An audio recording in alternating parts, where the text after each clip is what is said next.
Kamusta Pisces? Welcome to Like a Tarot.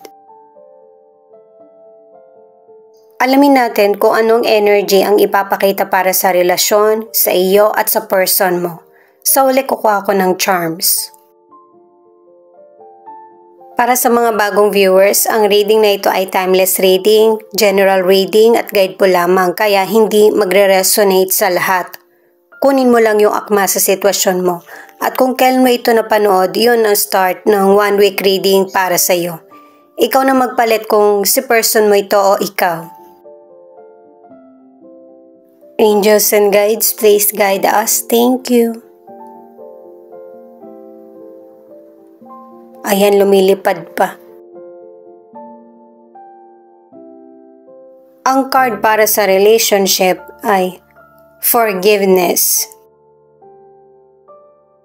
Ito yung i-apply mo sa relasyon at saka sa sarili para magkaroon ka ng kalayaan sa kalungkutang nararamdaman at kaisipan. Ang fino-focus ng card, hindi dun sa taong ayaw mong patawarin or pinatawad mo na. Ang tinutukoy ay yung patungkol sa iyo. Para magkaroon ka ng peace of mind. Alamin pa natin yung ibang detalye gamit naman ng ibang mystical card.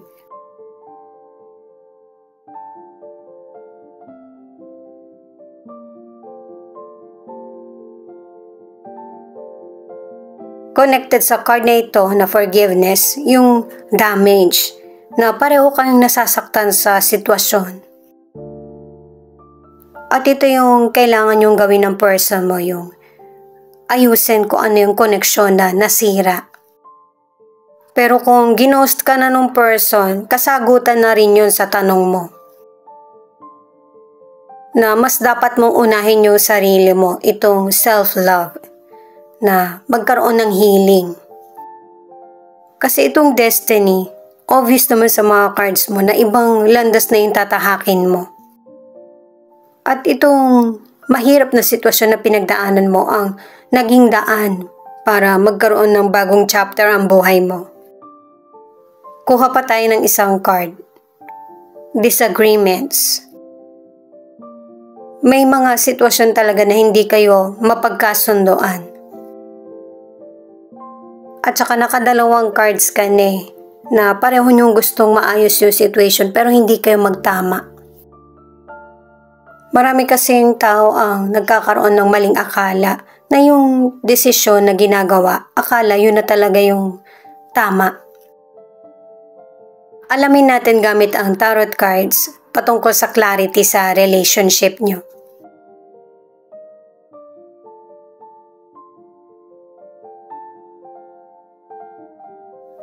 Tatlo agad yung pinakitang cards.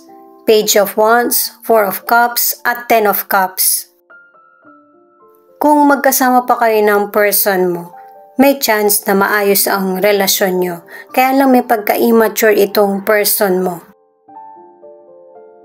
At saka hindi rin natatapatan ng person mo yung malawak na pangunawa mo sa kanya.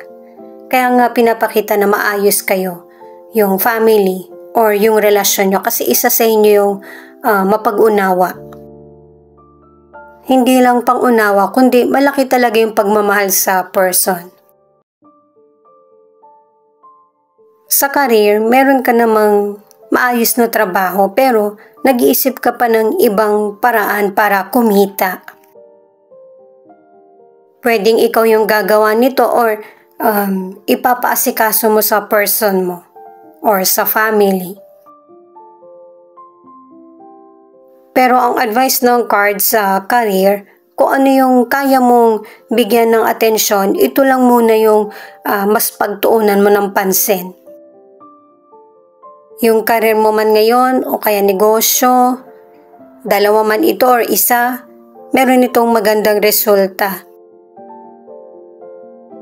Kasi pinapakita sa mga cards yung pagiging masigasig mo sa trabaho or negosyo. Magiging happy ka sa resulta at isi-celebrate mo ito kasama ang loved ones mo. Nakadalawang cards na rin para sa forgiveness. Sa mga nasa relationship, alam ng person mo na hindi maganda yung nagiging trato niya sa iyo. At sumasagi din sa isip niya na hindi ka kaya nagsisisi na meron siyang hindi magandang ugali at saka na siya yung pinili mong makasama. Ito yung card mo, patience. Umaasa ka na merong magandang mangyayari sa buhay mo. Sabagay meron naman. Pero sa ngayon, kailangan mo talaga ng pasensya. At saka hindi lang naman ikaw yung nag-a-apply nito sa buhay mo. Lahat naman tayo. Iba't ibang struggle yung kinakaharap natin sa buhay. At nasa sa iyo kung hanggang saan ang patience na may a-apply mo para sa sitwasyon. Sa ilang single, huwag kang mag-focus sa nakaraang relasyon, lalo na kung tapos na ito. Dalawang cards na yung nagsasabi na may new love na darating, na mas may chance na magtagal.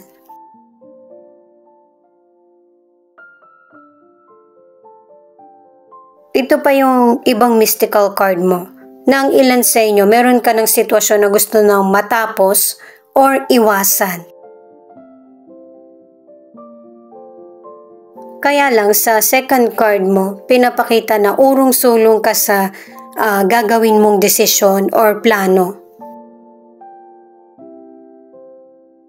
Pangatlong card mo na itong forgiveness kasi may past issues na kailangan mong malagpasan. Paulit-ulit, di ba? Ay ayan, unexpected outcome. Kasi meron pang mas magandang mangyayari sa buhay mo kesa sa magstay sa unhappy na sitwasyon. Itong inseparable, mukhang hindi mo talaga or hindi nyo kaya na magkahiwalay ng person mo. Maybe may mga sitwasyon na mahirap talagang patawarin yung person mo at saka yung hindi kayo basta-basta agad pwedeng magdesisyon na magkahiwalay. Na kahit na merong disagreement sa relasyon, pero hindi naman lahat ng Pisces magulo yung relasyon na. Ang ilan sa inyo nagkakaroon man ng problema yung relationship, nagsasama pa rin, kumbaga naaayos nyo naman. Kasi nga pinapatawad mo yung person mo at saka nagpapasensya ka. Ito yung tarot cards mo, Ace of Swords, Five of Wands at Six of Swords. Unahin muna natin yung financial kasi ang ilan sa inyo, kahit papaano naman meron kang magandang kita, pero mas kailangan mo ng financial. Paliwanagan mo ng maigi yung person na hihiram sa iyo ng financial. Lalo na't nakadalawang cards na merong person na tatakasan yung problema sa financial. Kung ikaw ito, huwag mo itong gawin. Harapin mo yung person. Kung ano yung pwede mo maipangako, yun yung sabihin mo at gawin mo. Kasi kung hindi mo to susolusyonan, mauuwi sa chismis or pag-aaway. At saka sa financial, hinay-hinay sa pag-i-invest or paggastos. Para hindi na kailangan pang umutang. Sa mga single or nasa relationship, kung yung person mo ay mapanakit na person, nagkakaroon na ng unti-unting healing sa iyo. Lalo na't ang ilang single, makikilala mo na yung potential person na magkakasundo kayo. Nakadalawang cards ka na. Ang ilan na nasa relationship, nagkaroon na ng clarity sa iyo na nahihirapan ka ng ayusin pa ang relasyon nyo. Nakatatlong cards ka na para sa space na para maintindihan nyo ng person mo kung dapat bang ipagpatuloy ang relasyon or quits na lang. At saka ang ilan sa inyo, yung bang nasagad yung pasensya mo. Kaya iniwan mo ng tuluyan yung relasyon. At saka merong person na kailangan i-control yung pag-uugali para payapa yung binubuong relasyon or bubuuin na relasyon. At saka sa ilang single, maraming nagkakagusto sa iyo. Paraan yan ng universe na para makalimutan mo na kung ano man yung nangyaring trauma sa nakaraan. Ito yung card ng person mo. Freedom. Maigi na ganito yung maranasan ng person mo para ma-realize niya kung ano talaga yung mga dapat na bigyan niya ng pagpapahalaga sa buhay. Maganda na rin na nagkaroon siya ng kalayaan sa relasyon o kaya yung kaisipan niya. Para mas lalo niyang maunawaan kung ano ba yung mga importante o yung kailangan niya talaga sa buhay.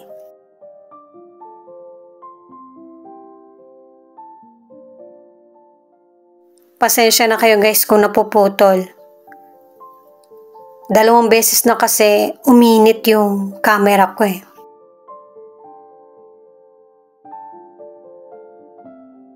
Ang dami niyang cards na ipinakita. Unfinished business. Mukhang hindi niya alam kung paano harapin yung problema or hindi siya aware sa problems niyo. Nakakaramdam din siya ng sadness, hindi lang sa sitwasyon kundi para sa sarili niya. Mukhang hindi rin makakatiis yung person mo, kakausapin ka niya. At ito yung magandang simula para sa relasyon nyo. Hindi na kailangan takasan or magkaroon ng pagkalito. Ito lang yung kondisyon na kailangan meron ng pagbabagong mangyari sa kanya or sa relasyon kapag nagkasundo muli. Ito lang yung question kung kaya ba niya na magbago para sa relasyon or para man lang sa sarili niya. Itong dishonesty, ito yung mangyayari sa kanya. Hindi siya totoo sa sarili niya at saka isa rin ito sa dahilan para masira kung ano man yung mga sitwasyon na dapat naaayos. At saka base sa mga cards, yung pagkakaroon ng pakiramdam, yun yung kakulangan. Kasi ang ilan sa inyo, konting problem lang, nagtatalo na kayo. Na hindi naman kailangan na pagtalunan or gawing issue. At saka sa ngayon, mahirap makahanap ng taong totoo at saka magpapahalaga sa iyo. Ikaw na magpalit kung si person mo ito, ikaw kasi dahil connected kayo sa isa't isa, pwedeng magkapalit kayo ng cards.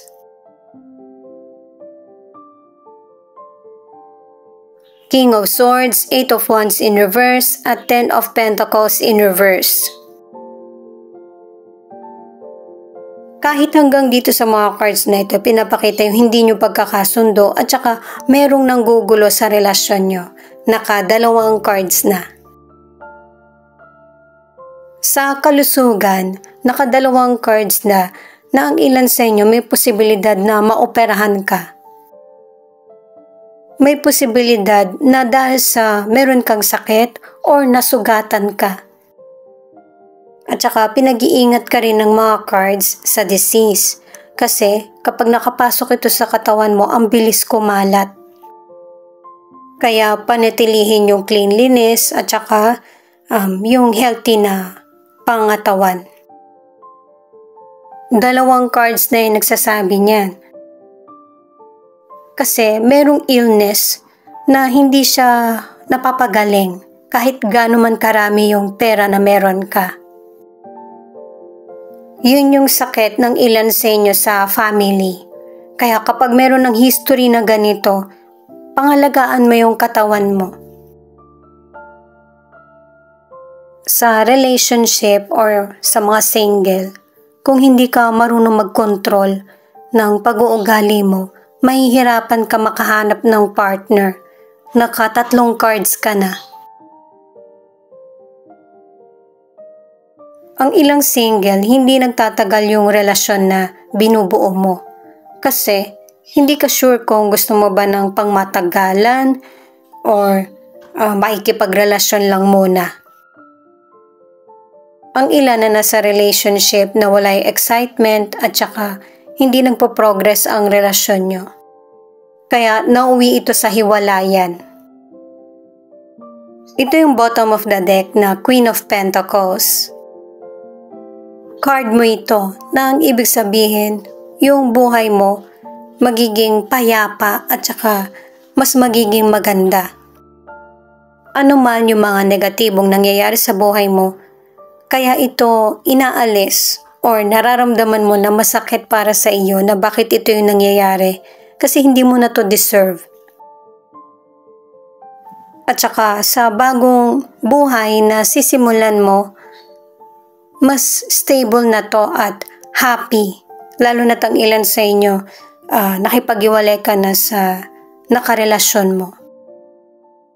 At kung nagstay ka sa mahirap na sitwasyon, kailangan ng healing para sa iyo. Nang malaman mo ng klaro kung ano ba yung tamang desisyon para sa iyo na magstay ka ba or mag-let go sa negatibo. Ito yung angel number mo.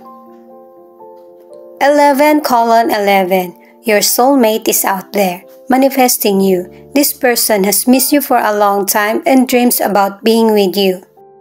Kaya huwag ka na magtaka kung bakit may mga sitwasyon na inaalis sa iyo.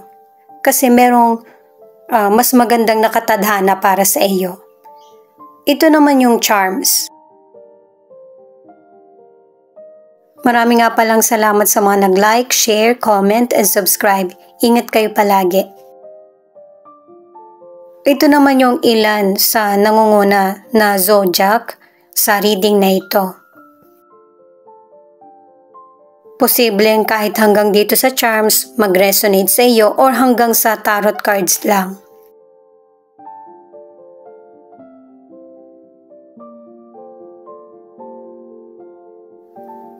Capricorn, Pisces, Aries, Libra, Cancer. Ikaw na lang tumukoy kung nandito ba yung letra ng pangalan ng person mo.